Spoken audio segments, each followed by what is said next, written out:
ಇಡೀ ನಾಳೆಯಿಂದ ಸಂಸತ್ ಮುಂಗಾರು ಅಧಿವೇಶನ ಹಿನ್ನೆಲೆಯಲ್ಲಿ ಸರ್ವಪಕ್ಷ ಸಭೆಯೂ ಕೂಡ ಮುನ್ನ ಮೆಗಾ ಹೈಡ್ರಾಮಾ ಸಭೆಯಿಂದ ಮಧ್ಯದಲ್ಲೇ ಹೊರ ನಡೆದಿದ್ದಾರೆ ಟಿಎಂಸಿಯ ಸಂಸದರು.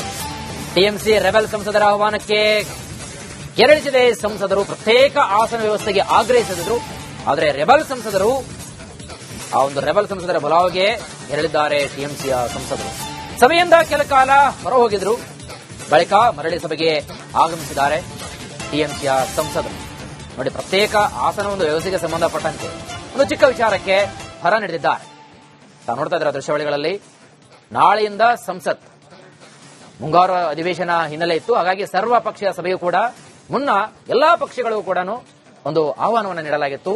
ಇನ್ನು ಸಭೆಗೆ ಮುನ್ನ ಮೆಗಾ ಹೈಡ್ರಾಮಾವೇ ನಡೆದು ಹೋಗಿದೆ. ಸಭೆಯಿಂದ ಮಧ್ಯದಲ್ಲೇ ಹೊರ ನಡೆದಿದ್ದಾರೆ ಡಿಎಂಕೆ. ಇನ್ನು ಕಾಂಗ್ರೆಸ್ಗೆ ಬಿಗ್ ಶಾಕ್ ನೀಡಿದೆ ಡಿಎಂಕೆಯ ನಾಯಕರು. ವಿಜಯ್ ಸರ್ಕಾರ ಬೆಂಬಲಿಸ್ತಾ ಇದ್ದಾರೆ. ರಾಹುಲ್ಗೆ ಚೆಕ್ ಮೇಟ್. ಕ್ಷೇತ್ರ ಪುನರ್ ವಿಂಗಡಣೆ ನಿರ್ಧಾರಕ್ಕೆ ಡಿಎಂಕೆ ಬೆಂಬಲವನ್ನ ಸೂಚಿಸಿದೆ. ಆರಂಭದಲ್ಲಿ ದಕ್ಷಿಣ ರಾಜ್ಯಗಳಿಗೆ ಅನ್ಯಾಯವೆಂದಿದಂತಹ ಡಿಎಂಕೆ ಇದೀಗ ಸಪೋರ್ಟ್ ಮಾಡಿ ಇದೀಗ ಢೀರ್ ಅಂತ ಕೇಂದ್ರದ ನಿಲುವಿನ ಪರ ನಿಂತು ಅಚ್ಚರಿಯನ್ನ ಮೂಡಿಸಿದೆ. ಇದು ಕಾಂಗ್ರೆಸ್ಗೆ ಬಿಗ್ ಶಾಕ್. ಡಿಎಂಕೆ ನಾಯಕರು ಬಿಗ್ ಶಾಕ್ ನೀಡಿದ್ದಾರೆ. ವಿಜಯ್ ಸರ್ಕಾರವನ್ನ ಬೆಂಬಲಿಸಿದಂತಹ ರಾಹುಲ್ಗೆ ನೇರವಾಗಿ ಚೆಕ್ ಮೇಟ್ ಇಟ್ಟಿದ್ದಾರೆ. ಕಾರಣ, ಕ್ಷೇತ್ರ ಪುನರ್ ವಿಂಗಡಣೆ ನಿರ್ಧಾರಕ್ಕೆ ಡಿಎಂಕೆ ಬೆಂಬಲವನ್ನ ವ್ಯಕ್ತಪಡಿಸಿದ ಮುಖಾಂತರ ಇಂಡಿ ಒಕ್ಕೂಟಕ್ಕೆ ಇದೀಗ ದೊಡ್ಡ ಬಿಗ್ ಶಾಕ್ ಅನ್ನ ಕೊಟ್ಟಿದೆ ಡಿಎಂಕೆಯ ನಾಯಕರು. ಕಾಂಗ್ರೆಸ್ಗೆ ಇದು ಬಿಗ್ ಶಾಕ್ ಅಂತಾನೆ ಹೇಳಬಹುದು. ವಿಜಯ್ ಸರ್ಕಾರ ಬೆಂಬಲಿಸಿದಂತಹ ರಾಹುಲ್ಗೆ ಚೆಕ್ ಮೇಟ್ ಅನ್ನು ಇಟ್ಟಿದ್ದಾರೆ. ಕ್ಷೇತ್ರ ಪುನರ್ ವಿಂಗಡಣೆ ನಿರ್ಧಾರಕ್ಕೆ ಡಿಎಂಕೆ ಇದೀಗ ಬೆಂಬಲವನ್ನ ಸೂಚಿಸಿದೆ. ಆರಂಭದಲ್ಲಿ ದಕ್ಷಿಣ ರಾಜ್ಯಗಳಿಗೆ ಅನ್ಯಾಯವೆಂದಿದಂತಹ ಡಿಎಂಕೆ ರಾಹುಲ್ ಪರವಾಗಿ ನಿಂತಿದ್ರು. ಇದೀಗ ದಿಢೀರಂತ ಯೂಟರ್ನ್ ಹೊಡೆದುಕೊಂಡಿದ್ದಾರೆ. ಕೇಂದ್ರದ ನಿಲುವಿನ ಪರ ನಿಂತು ರಾಹುಲ್ಗೆ ಅಚ್ಚರಿಯನ್ನ ಮೂಡಿಸಿದ್ದಾರೆ. ಜೊತೆಗೆ ವಿಜಯ್ ಸರ್ಕಾರಕ್ಕೆ ಬೆಂಬಲವನ್ನು ವ್ಯಕ್ತಪಡಿಸಿದ್ದಾರೆ.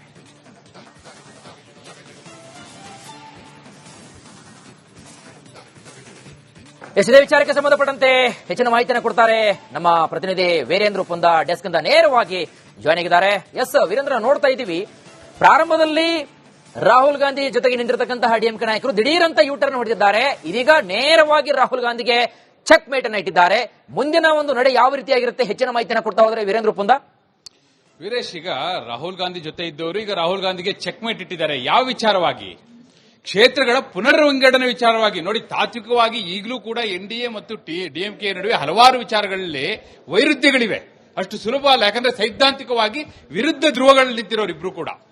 ಆದ್ರೆ ಕ್ಷೇತ್ರ ಪುನರ್ ವಿಂಗಡಣೆ ವಿಚಾರವಾಗಿ ಈ ಹಿಂದೆ ಅವರು ಹೇಳಿದ್ರು ದಕ್ಷಿಣ ಭಾರತದ ರಾಜ್ಯಗಳಿಗೆ ಅನ್ಯಾಯ ಆಗುತ್ತೆ ಅಂತ. ಯಾವ ಆಧಾರದ ಮೇಲೆ ಹೇಳಿದ್ರು?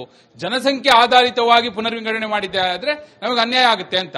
ಸರಿ, 50% ಹೆಚ್ಚಿಗೆ ಮಾಡ್ತೀವಿ ಅಂತ ಹೇಳಿದಾಗಲೂ ಕೂಡ ಕಳೆದ ಅಧಿವೇಶನ ಸಂದರ್ಭದಲ್ಲಿ ಡಿಎಂಕೆ ವಿರೋಧಿಸಿತ್ತು. ಆದ್ರೆ ಯಾವಾಗ ಚರ್ಚೆಗಳು ಶುರು ಆಯಿತು ಅದೇ ಸಂದರ್ಭದಲ್ಲಿ ಇಲ್ಲೊಂದು ರಾಜಕೀಯ ಬೆಳವಣಿಗೆ ಆಯಿತು. ಏನಾಯ್ತು? ತಮಿಳುನಾಡಿನಲ್ಲಿ ಟಿವಿಕೆಗೆ ಕಾಂಗ್ರೆಸ್ ಬೆಂಬಲವನ್ನು ಕೊಡ್ತು. ನೋಡಿ, ರಾಜಕೀಯ ಎಷ್ಟು ಇಂಪಾರ್ಟೆನ್ಸ್ ತೆಗೆದುಕೊಳ್ಳುತ್ತೆ ಅನ್ನೋದಕ್ಕೆ ಇದು ದಿ ಬೆಸ್ಟ್ ಎಕ್ಸಾಂಪಲ್ ವೀರೇಶ್. ಅಲ್ಲಿ ಟಿವಿಕೆಗೆ ಯಾವಾಗ ಕಾಂಗ್ರೆಸ್ ಬೆಂಬಲ ಕೊಡ್ತು, ಡಿಎಂಕೆ ಎನ್ಡಿಎ ಜೊತೆ ಮಾತುಕತೆಗೆ ಬಂತು. ಆ ಮಾತುಕತೆಯ ಪರಿಣಾಮ ನೆಗೋಷಿಯೇಷನ್ಸ್ ಏನಾಯ್ತು, ಅದರ ಪರಿಣಾಮ ಈಗ ಈ ವಿಚಾರಕ್ಕೆ ಯಾವುದು ಕ್ಷೇತ್ರ ಪುನರ್ ವಿಂಗಡಣೆ ವಿಧೇಯಕಕ್ಕೆ ಸಂಬಂಧಪಟ್ಟ ಹಾಗೆ ಅವರು ಷರತ್ತುಬದ್ಧವಾಗಿ ಈಗ ಬೆಂಬಲವನ್ನು ಕೊಡ್ಲಿಕ್ಕೆ ರೆಡಿಯಾಗಿದ್ದಾರೆ. ಏನು ಷರತ್ತು? ತಮಿಳುನಾಡಿನ ಹಿತಾಸಕ್ತಿಯನ್ನು ಯಾವುದೇ ಕಾರಣಕ್ಕೂ ಕೂಡ ಅದಕ್ಕೆ ಧಕ್ಕೆ ಬರಬಾರದು, ಅದನ್ನು ಕೈ ಬಿಡಬಾರದು, ತಮಿಳುನಾಡಿನ ಹಿತಾಸಕ್ತಿಯನ್ನು ಕಾಪಾಡಬೇಕು. ಈ ರೀತಿಯ ಒಂದಷ್ಟು ಷರತ್ತುಗಳನ್ನ ಮುಂದಿಟ್ಟು ಈಗ ಕ್ಷೇತ್ರ ಪುನರ್ ವಿಂಗಡಣೆಗೆ ಡಿಎಂಕೆ ಎನ್ಡಿಎಗೆ ಬೆಂಬಲ ಕೊಡ್ಲಿಕ್ಕೆ ಮುಂದಾಗಿದೆ. ಬರೀ ಡಿಎಂಕೆ ಒಂದೇನಾ?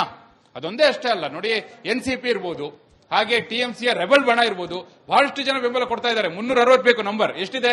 300 ಇದೆ ನಂಬರ್ ವೀರೇಶ್. ಬಹುಶಃ 360 ಒಗ್ಗೂಡಿಸಿಕೊಳ್ಳಿಕ್ಕೆ ಇವೆಲ್ಲವೂ ಕೂಡ ಈಗ ಎನ್ಡಿಎಗೆ ಒಂದು ಶಕ್ತಿಯಾಗಿ ಈ ಅಧಿವೇಶನ ಸಂದರ್ಭದಲ್ಲಿ ಮುಂದೆ ಬರ್ತಾ ಇರುವಂತದ್ದು ಗಮನಾರ್ಹ. ವೀರೇಶ್, ಥ್ಯಾಂಕ್ ಯು ವೀರೇಂದ್ರ ಉಪ್ಪಂದ ತಮ್ಮೆಲ್ಲ ಮಾಹಿತಿಗಾಗಿ.